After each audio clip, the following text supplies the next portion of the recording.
to see them all.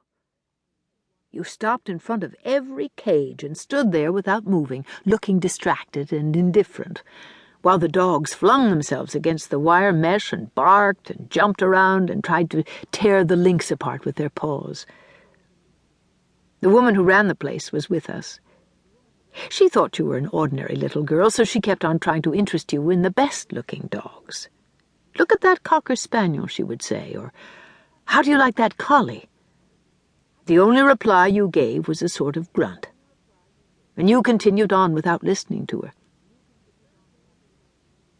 On the third day of this ordeal, we came upon Buck. He was in the back in one of the pens where they kept the convalescing dogs.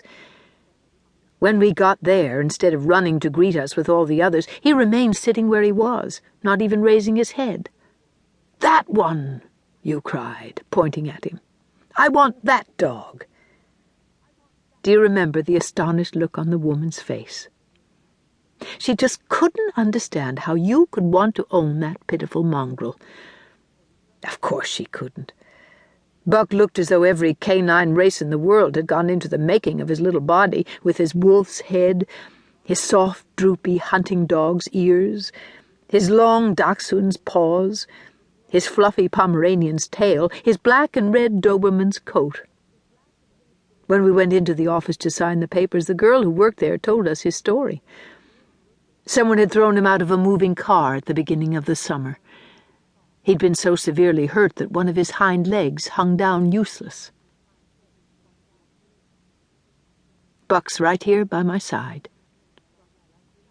Every now and then, while I write, he sighs and touches my leg with the tip of his nose. His muzzle and ears have become almost white, and for some time now he's had that film over his eyes that all old dogs get. It touches me to look at him.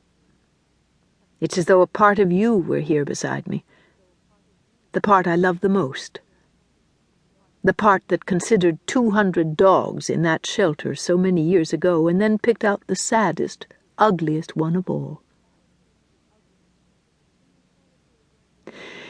In my solitary wanderings around the house during these past months, the years of misunderstanding and bad feeling when we lived together have disappeared. The memories that surround me are memories of you as a child, so ingenuous and vulnerable and confused. It's her I'm writing to that child, not to the arrogant, defensive person of later years. The rose gave me the idea. When I walked past it this morning, it seemed to say, "Take out some paper and write her a letter." I know that one of the agreements we made when you left was that we wouldn't write, and I'm sticking to it, but reluctantly. These lines will never make their way to you in America. If I'm not here when you come back, they'll be here waiting for you. Why do I say this? Because less than a month ago, for the first time in my life, I was seriously ill. And so now I know that among all the other possibilities, there's also this one. That in 6 or 7 months I may not be here anymore to open the door for you and put my arms around you. Some time ago, a friend was telling me that when sickness comes to people who've always been healthy, it strikes them suddenly and violently. That's just what happened to me. One morning while I was watering the rose, someone suddenly turned off the lights. If Mrs. Rasman hadn't seen me through the fence between our gardens, you'd almost certainly be an orphan right now. Orphan? Is that what you call someone whose grandmother has died? I'm not really sure. Maybe grandparents aren't considered important enough to require a special term for being without them. You don't become an orphan or a widow when you lose your grandparents.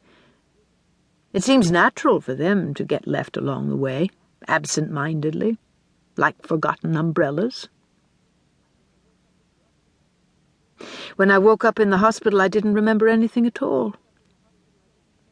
While my eyes were still closed, I had the feeling I'd grown 2 long, thin whiskers like a cat's. But as soon as I opened them, I realized there were 2 little plastic